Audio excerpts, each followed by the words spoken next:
हमारा यूनिवर्स हमेशा एक्सपेंड होता रहता है और इसकी एक्सपेंड होने की स्पीड भी हमेशा बढ़ती रहती है। ज़्यादातर साइंटिस्ट यही मानते हैं, मगर स्पेनिश फिजिसिस्ट की एक टीम का कहना है कि यूनिवर्स के एक्सपेंड होने की स्पीड नहीं बढ़ रही है, बल्कि टाइम स्लो होता जा रहा है। और टाइम के स्लो होने की वजह से हमें ऐसा लग रहा है कि यूनिवर्स की एक्सपेंशन की स्पीड बढ़ती जा रही है। और अगर टाइम स्लो हो रहा है तो इसका मतलब है कि ये पूरी तरह से भी रुक सकता है।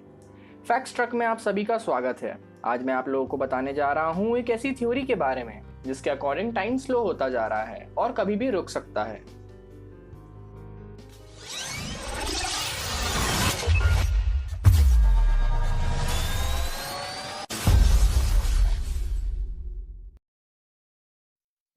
स्पेनिश साइंटिस्ट की इस थ्योरी को समझने का सबसे आसान तरीका है एम्बुलेंस की आवाज से। सोचिए आप कहीं खड़े हैं और आपके पास से सायरन बजाते हुए कोई एम्बुलेंस निकलती है। जैसे जैसे वो आपसे दूर जाती जाती है, सायरन की आवाज भी कम होती जाती है। इसे डॉपलर इफेक्ट कहा जाता है। ऐसा इसलिए होता है क्योंकि सायरन से निकलने वाली साउंड वेव स्ट्रेच होती जाती हैं और वो आपसे जितना दूर होती हैं, आपको सायरन की आवाज उतना ही धीरे आती है।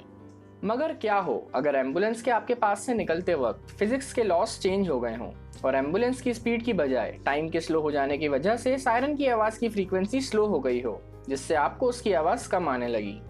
स्पेनिश साइंटिस्ट के अकॉर्डिंग ऐसा ही होता है।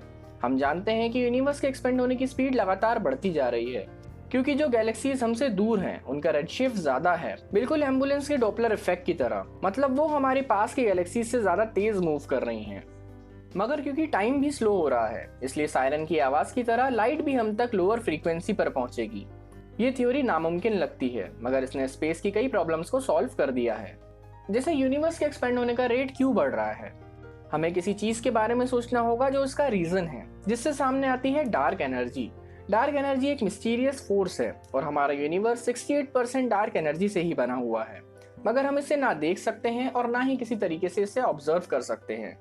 लेकिन अगर टाइम सही में स्लो हो रहा है तो यूनिवर्स के एक्सपेंड होने की स्पीड भी टाइम के स्लो होने की वजह से ही बढ़ रही है, जिससे डार्क एनर्जी की मिस्ट्री पूरी तरह से सुलझ जाएगी, क्योंकि ये साबित हो जाएगा कि डार्क एनर्जी जैसी कोई चीज होती ही नहीं है। मगर ये टाइम के स्लो होने की थ्योरी भी थोड़ी अजीब है, क्योंकि ये स्ट्रिंग थ्योरी के प्रिंसिपल पर बेस्ड है।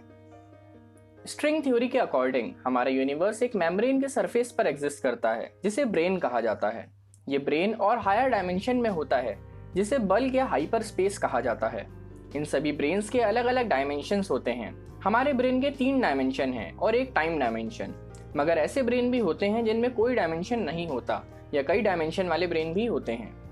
ऐसा भी होता है कि किसी ब्रेन में टाइम डायमेंशन नहीं होता, बस स्पेस डायमेंशन होते हैं। कुछ ब्रेन्स के डायमेंशंस चेंज भी होते हैं, ये स्पेस से टाइम डायमेंशन में बदल सकते हैं और इसका उल्टा भी पॉसिबल है। रिसर्चर्स को लगता है कि हमारे ब्रेन के साथ भी ऐसा ही हो रहा है। हमारा टाइम डायमेंशन धीरे धीरे स्पेस डायमेंशन में चेंज हो रहा है और अगर ऐसा हो गया तो हमारा पूरा यूनिवर्स टाइम में रुक जाएगा।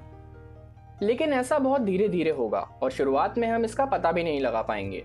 मगर खतरनाक होने के बाद भी ये कोई डरने वाली बात नहीं है, क्योंकि साइंटिस्ट का मानना है कि ऐसा अगले करोड़ों सालों तक नहीं होने वाला है।